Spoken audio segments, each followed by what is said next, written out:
uang 2 miliar per tahun, 1 miliar per tahun, ditambah misalnya dana sumber daya manusia desa 140 juta per tahun, katakanlah begitu ya. Kira-kira uang itu untuk apa saja? Saya di sini mau membeberkan daftar tantangan, daftar peluang, dan daftar belanja yang silakan dimusyawarahkan di tiap desa.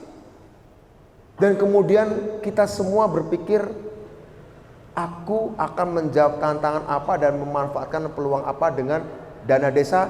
Dan insya Allah nanti ada dana sumber daya manusia desa. Dan kalau misalnya kepala desa bisa 9 tahun di revisi undang-undang desa, juga punya waktu cukup lama.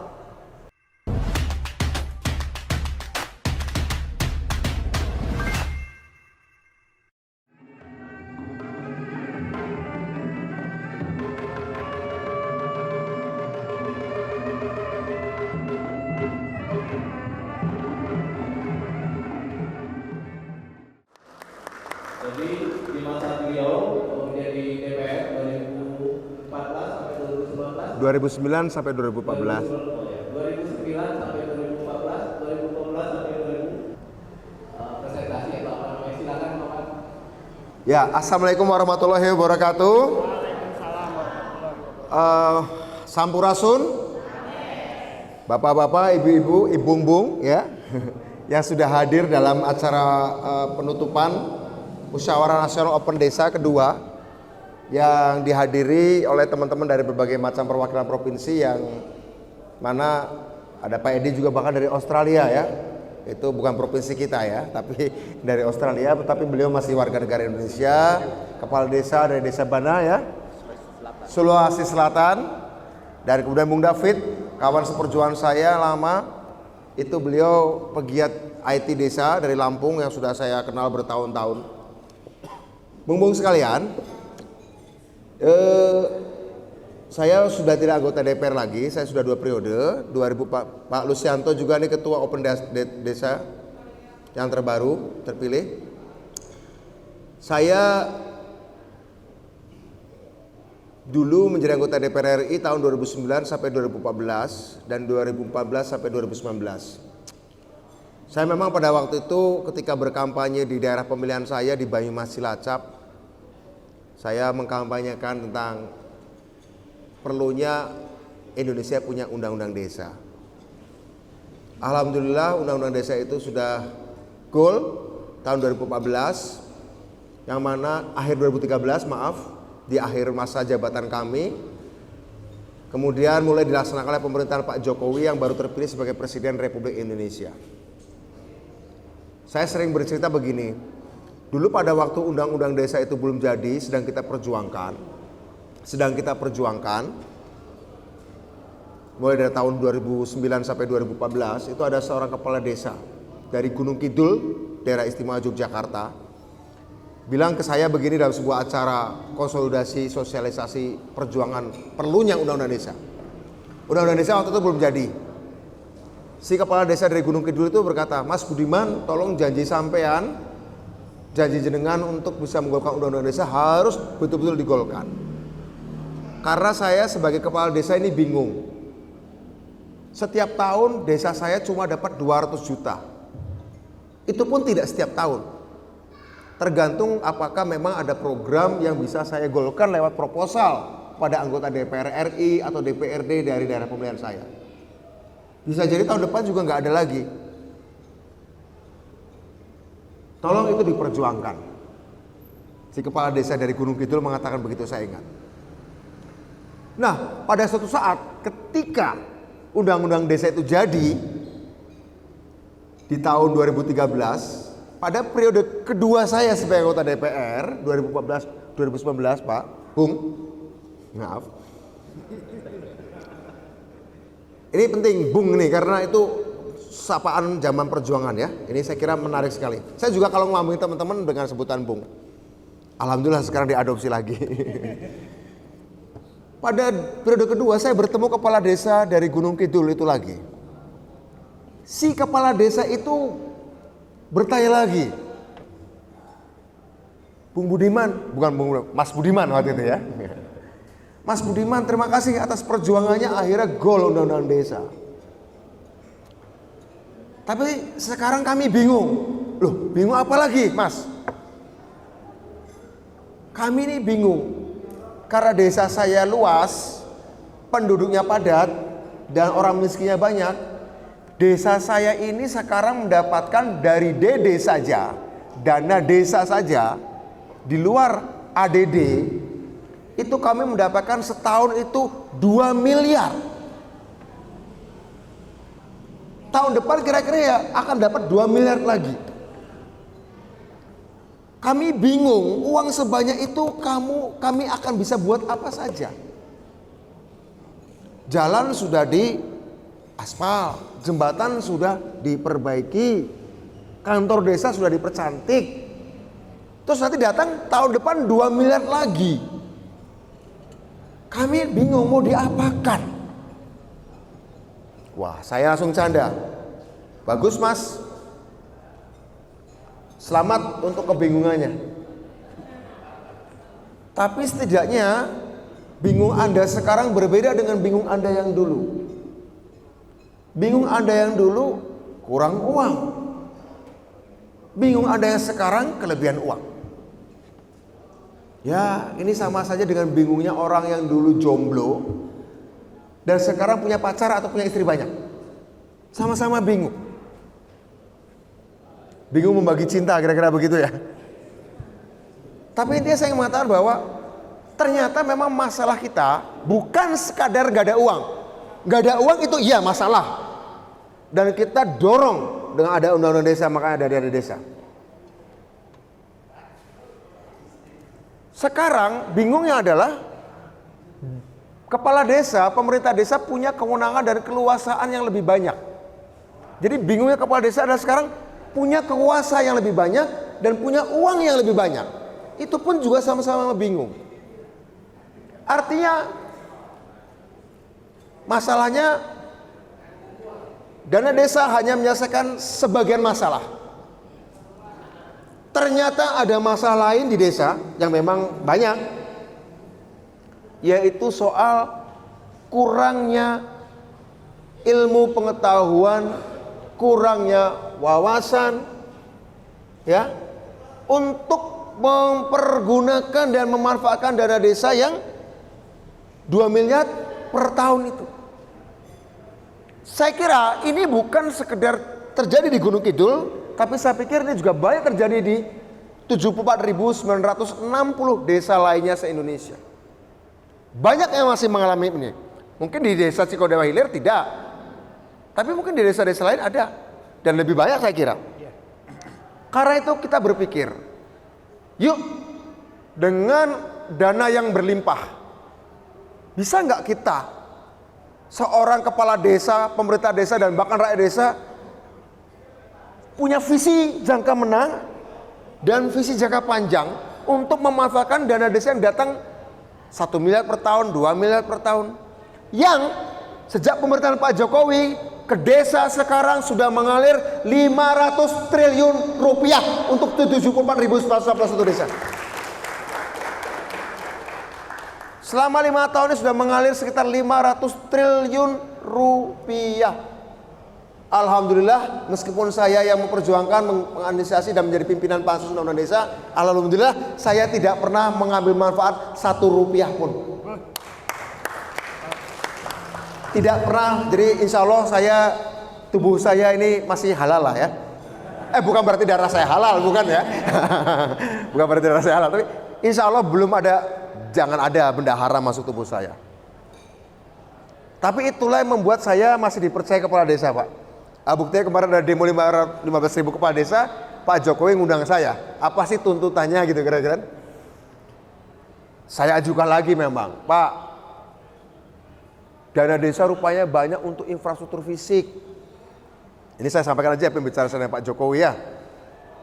Dana desa banyak untuk infrastruktur fisik, jalan, jembatan, macam-macam. Dan memang itu harus, wajib. Dikarenakan memang desa juga banyak tertinggal secara fisik dibanding kota. Tapi dalam pihak desa ini juga punya tantangan, Pak Presiden. Ini saya ngobrol dengan beliau, ini saya bocorin aja. Yang bisa saya bocorin, yang nggak dibocorin, yang nggak boleh dibocorin nggak usah gitu ya. Terus apa lagi, Mas? kita ini menghadapi era revolusi industri. Di era revolusi industri ini terjadi yang namanya ledakan, Pak. Namanya ledakan pengetahuan. Maksud ledakan pengetahuan begini, Pak. Dulu zaman saya SMA, untuk mencari pengetahuan itu harus ke sekolah, harus ke perpustakaan, langganan koran, atau baca koran di depan kantor balai desa. Tapi hari ini, Pak, ledakan pengetahuan itu terjadi pada setiap orang. Gak harus ke kepala desa, gak harus ke balai desa, gak harus ke perpustakaan. Cukup bangun tidur, di tangan kita ini ada banyak informasi apapun. Informasi itu ada yang benar, ada yang salah. Ada yang tepat, ada yang keliru atau sengaja dibuat keliru. Banyaknya informasi tidak menjamin orang itu menjadi cerdas. Jadi menurut saya, Pak, di era ledakan pengetahuan ini, yuk sumber daya manusia desa ditingkatkan. Karena itu saya usul pada Pak Presiden, kalau bisa, Pak, ada alokasi khusus untuk dana khusus untuk sumber daya manusia desa. Itu untuk mengatasi stunting, sampai kalau perlu untuk khusus alokasi beasiswa bagi anak-anak muda desa, atau peningkatan kapasitas kepemerintahan dan kewirausahaan pemerintah desa dan pengusaha desa. Jadi yang saya bayangkan, dana sumber daya manusia desa ini adalah untuk ngasih beasiswa agar anak-anak desa Cigondewa, anak-anak desa Bana ini dialokasikan beasiswa bagi anak-anak yang pintar dan miskin di desa itu sampai perguruan tinggi, Pak. Bung. Begitu. Alhamdulillah kurang dari 10 menit saya ngomong, belum selesai Pak Jokowi, ya udah nanti dimasukkan saja ke dalam PP, peraturan pemerintah. Berapa jumlahnya saya nggak bicara, tapi artinya sudah ada kesepahaman antara saya dan Pak Presiden Jokowi, perlu ada alokasi khusus untuk dana sumber daya manusia desa. Sehingga saya bayangkan nanti di dana sumber daya manusia desa itu, Pak, desa Cigondewa bisa ngirim 5 orang kuliah di ITB, 5 orang kuliah di Unpad, 5 orang kuliah di Unpar, 5 orang kuliah di Universitas Telkom Bandung, mungkin seperti itu. Juga yang di Sulawesi Selatan, 5 orang kuliah di Unhas, 5 orang kuliah di UMI, 5 orang kuliah di UIN Alauddin. Terserah. Tapi itu bisa menjadi dana alokasi untuk beasiswa. Jadi dana sumber daya manusia desa itu bisa menjadi semacam LPDP desa, dana pendidikan desa, sekaligus dana kesehatan desa. Dan itu bisa juga menjadi dana untuk tiap desa kerjasama dengan perguruan tinggi terdekat dengan desanya.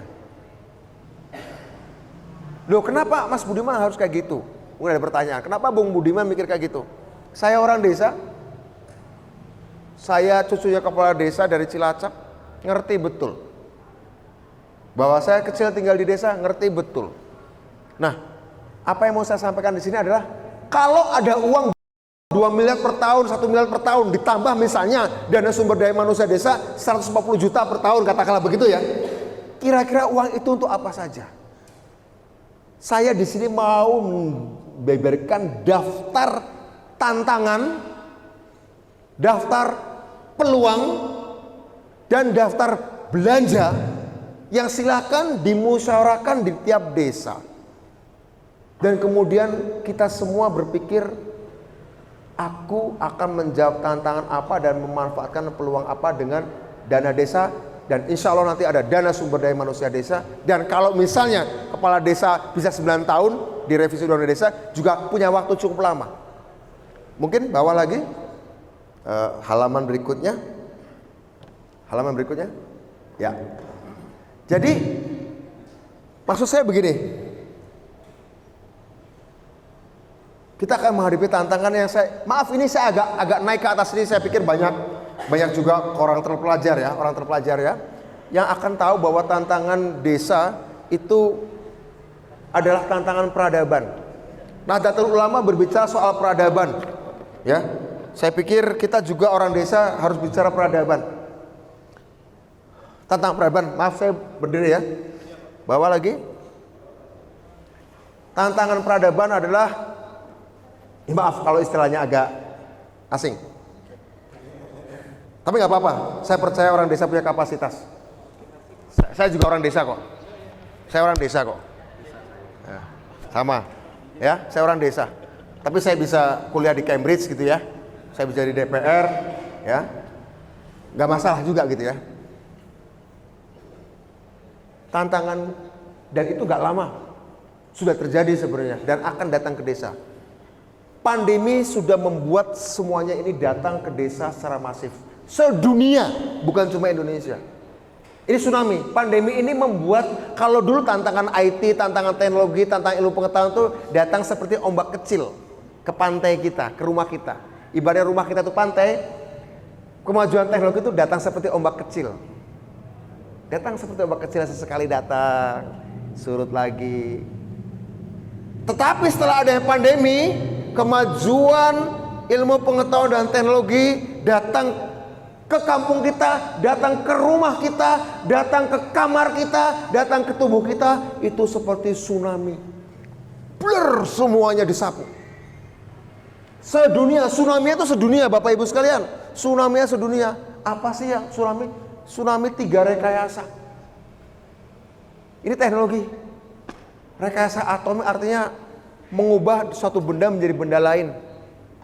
Sudah ada dilakukan dulu, tapi hari ini mengubah hal-hal dari satu benda ke benda lain dalam waktu cepat.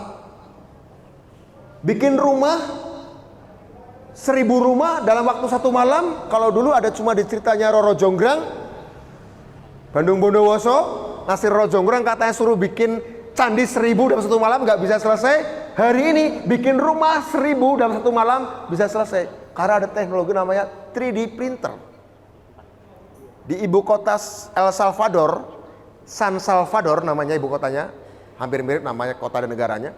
Itu ada kampung kumuh 23.000 ada 23 rumah di kampung kumuh itu. Dalam waktu 2 malam 23.000 rumah bisa terbangun. Karena yang bangun bukan manusia, tapi bukan juga jin. Yang bangun adalah mesin 3D printer. Itu rekayasa atom. Itu contoh. Kalau rekayasa persepsi, ini urusannya open data nih. Rekayasa persepsi ya. Informasi, apalagi blockchain, open data. Ini Kang Lucy ini, Bang Lucy ini pasti tahu. Ini urusannya Bang Lucy, ya. Rekayasa persepsi. Tapi yang biru-biru itu adalah perkembangan teknologinya. Semuanya makin cepat, makin cepat. Bahkan Cina sudah punya teknologi computing kuantum.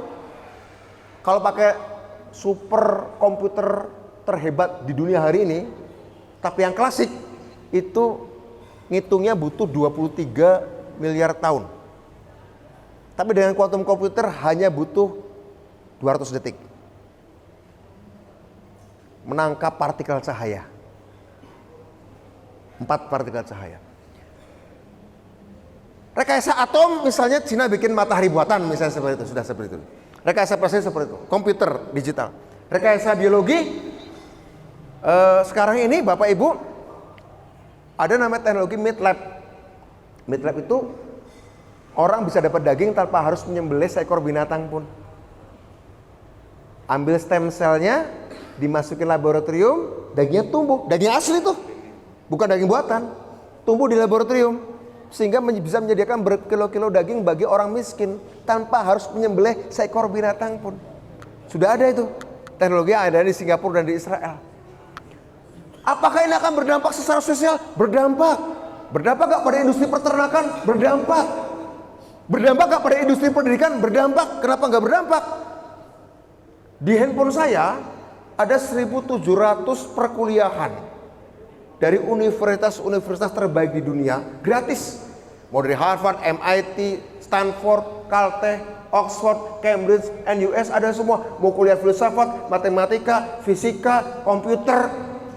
Saya sambil tiduran, asal saya rajin, asal saya disiplin, ikuti kurikulumnya, 3 tahun saya bisa menguasai banyak ilmu tanpa membayar sepeser pun, paling bayar paket data.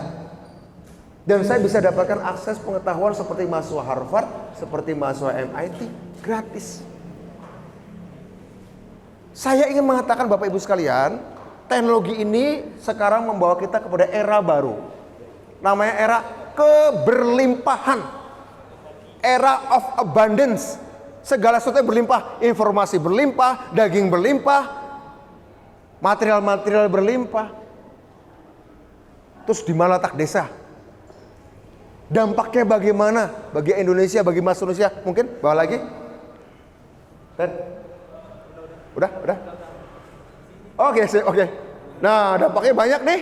Ada dampak sosial, dampak ekonomi, dampak budaya, peluang sosial, peluang ekonomi, peluang budaya. Dan ini semua akan mengena. Kami sedang menyusun ini lebih detail lagi. Dampaknya rekayasa atom secara sosial bagi ibu rumah tangga. Peluangnya rekayasa persepsi secara ekonomi bagi seorang politisi. Dampaknya rekayasa biologi bagi seorang pebisnis dalam dampak ekonomi. Kita akan detailkan. Ini hanya appetizer-nya aja. Masing-masing akan berbeda. Terus kita mau ngapain desa nih? Desa punya 1 miliar per tahun, punya 2 miliar per tahun. Saya kok mikir, ketimbang sekedar bikin jalan yang memang harus dibuat, renovasi rumah orang miskin yang memang harus dibuat, memelihara kebudayaan yang memang harus dibuat. Kok saya berpikir, kenapa dana itu tidak dipakai untuk mengirim 20 orang desa Cigodawa Hilir, 10 ke ITB, 10 ke Unpad, asal mampu. 5 ke Unpar, asal mampu. Juga di Nagari di Sumatera Barat ke Poltek Padang, asal mampu, dibiayai gratis dari dana sumber daya manusia desa yang saya usulkan kemarin pada Pak Jokowi dan insya Allah masuk PP. Dan ini bukan 10 tahun lagi, ini bukan 20 tahun lagi Bapak Ibu sekarang, ini harus terjadi mulai tahun depan. Ini harus terjadi mulai tahun depan. Kalau ini konsisten, insya Allah 2045, 100 tahun Indonesia merdeka, bangsa Indonesia bisa ngomong, Pancasila sudah bisa kita wujudkan. Kok bisa seyakin itu? Bisa ke bawah. Sudah ada rumus-rumusnya nih. Bawah lagi. Mungkin Mas. Nih, saya nulis ini sebelum pandemi 2018. Sehingga sebenarnya beberapa tahun di sini harusnya udah saya tarik ke sini. Misalnya di tahun 2025 tadinya saya memikirkan ada revolusi layanan kesehatan berbasis pengawasan digital yang ini akan menantang konsep privasi. Tapi di adanya pandemi tiba-tiba ini terjadi 2021 dengan adanya apa? Peduli Lindungi. Peduli Lindungi pengawasan digital dan itu menantang konsep privasi kita loh. David mau kemana itu harus lapor. David mau ke diskotik mau lapor.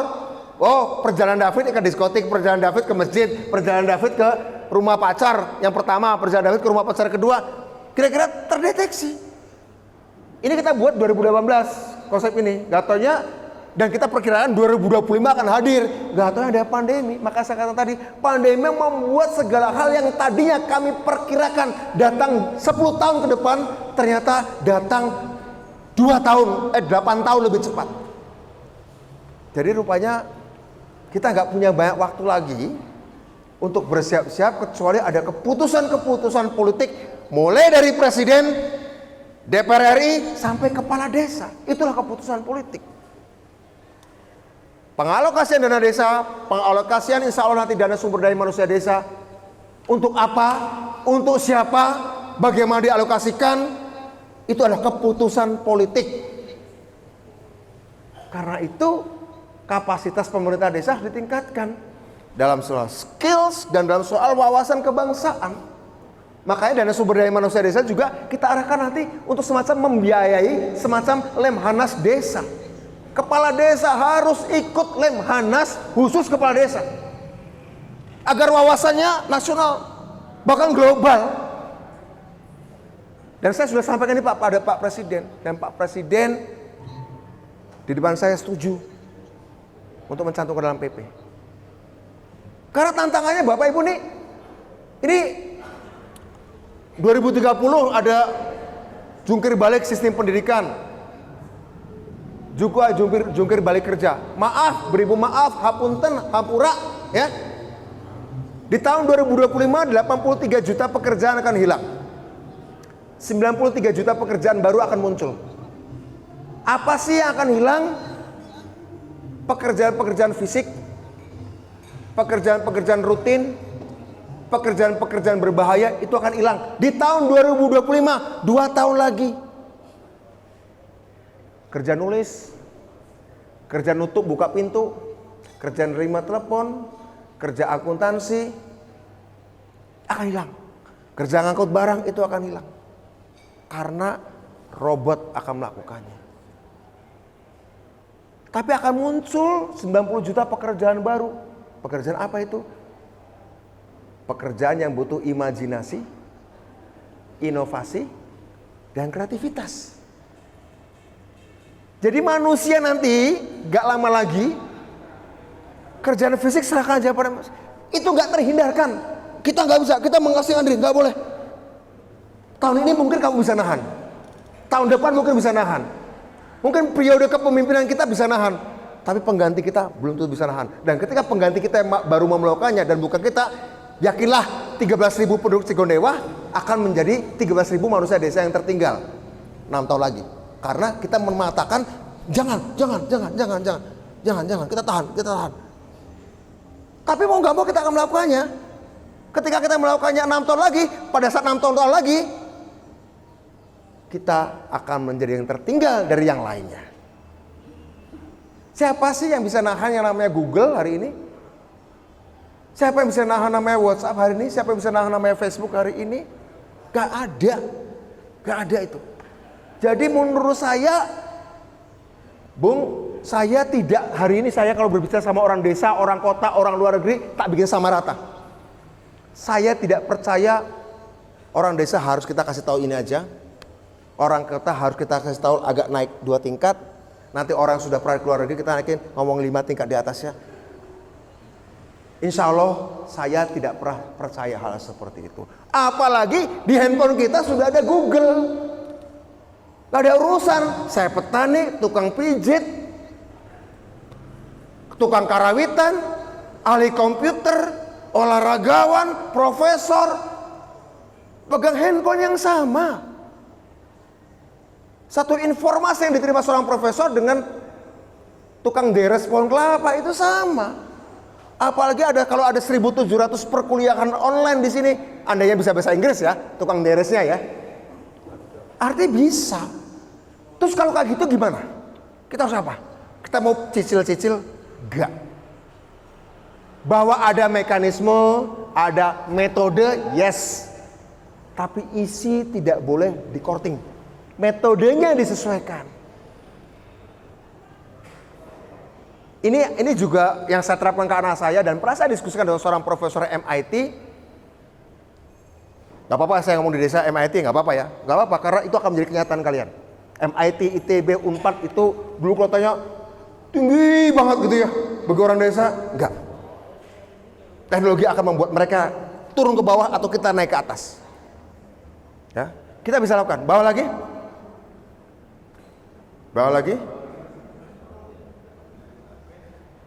Nah, open desa untuk antisipasi. Yang konkretnya ke desa ini apa yang sudah lakukan? Bawah. Maaf ya, ini juga akan terjadi nggak lama lagi, mungkin tahun 2039. Sistem politik kita bukan lagi demokrasi yang kita pahami, tapi datakrasi. Mau tahu ideologi saya?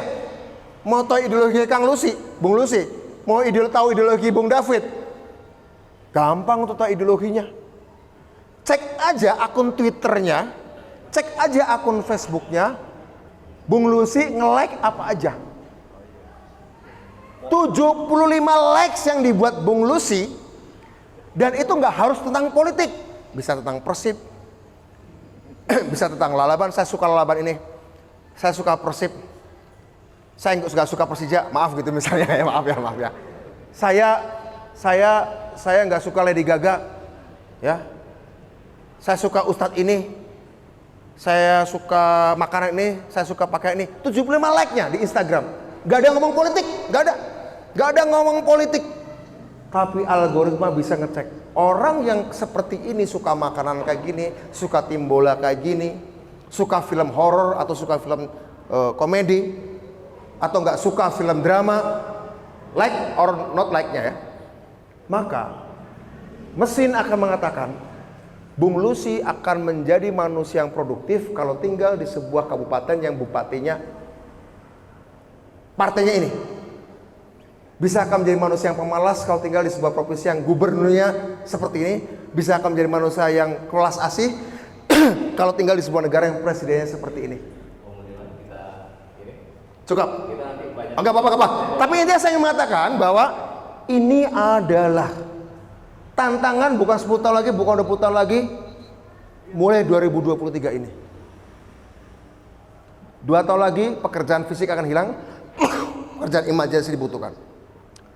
Jangan cuma belajar komputer, jangan cuma belajar fisika, belajar sastra, belajar filsafat, belajar kebudayaan, belajar psikologi penting. Karena di hadapan mesin, pada akhirnya manusia tetap unggul di atas mesin karena manusia punya rasa cinta. Mesin tidak punya rasa cinta. Jadi menjadi manusia yang penuh rasa cinta, itulah yang akan membuat kita lebih unggul dari mesin. Kalau soal pinter mesin deh. Ya, kayak gitu. Terima kasih. Wassalamualaikum warahmatullahi wabarakatuh.